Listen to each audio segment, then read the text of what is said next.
So I just want to take a moment. I hadn't done a video in a while and kind of show you. I showed you a while back the garden, the flower garden that we did for the bees, and this is one of the things I do is I keep a bird bath full of water. The bees use it more than the birds do. They come up and drink off the concrete and chase one another away.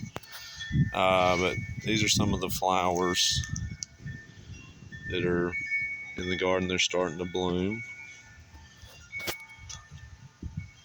So this was a wildflower mix from Seed Saver. We paid retail for the seeds. This is not really a big area. We just tilled it up and weeded it and put this mix in here. It just started blooming the other day, and we're just gonna let it go as long as it'll go. You can see the bees are working it. See, there's one right there.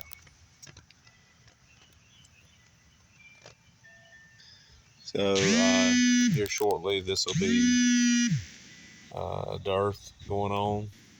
Probably in about 2 to 3 weeks it'll start, and the bees will really use this through here.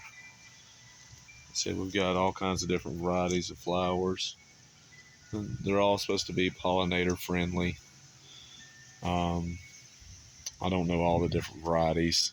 If y'all are interested, ask me in the comments and I'll do a video on the actual seed that we put in here, so that way if you want to do the same thing, and you can go back and look at that other video as well.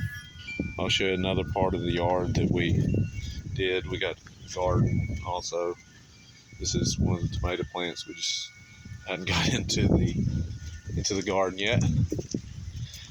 So one of the other bushes I have here, this is a Vitex tree. It smells so good, but the buds are starting to come on it. These will be actually in full bloom in my area around July into August. So really when the dearth is kicking off, this will be a source of nectar and pollen for the bees. The bees absolutely love it. And also, I'll show you the sunflowers that we did here. I need to cut the grass. So this is something knocked over one of the sunflowers, but that'll give you an idea of the head. And that's a blackberry bush, burning bush. And so I've been planting more and more in here, and I stagger it. As you can see, the different sizes, like this one's fixing to bloom here. Several of these are too. And the reason I stagger it is about every, I think on a lot of these I did it by like 2 weeks, 3 weeks, something like that. It's so that there'll constantly be something to bloom all summer long. So I'll come in here and I'll just take little spots and dig in here and put more sunflowers in here, and I just take a little handful and toss them in there when I'm doing it. And I have various flowers and bushes. These are figs that blew over in a storm. They need a little love. It was so dry here. It lost a lot of leaves on it. This was a late blooming azalea that I had out here, and finally the blooms on it dried up the other day. But this is my propagation bed.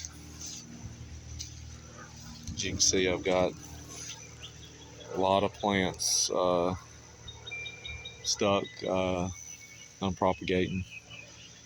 Some of them don't look too healthy right at the moment.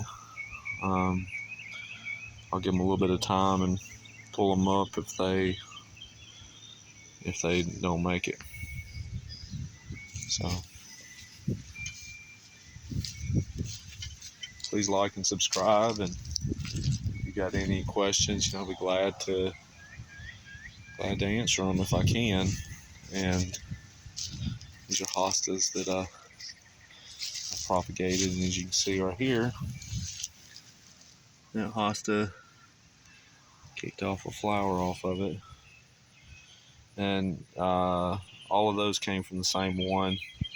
And I just cut them up and split it up early spring. So like I said, please like and subscribe, and I'll try to answer any questions that you have. Thank you.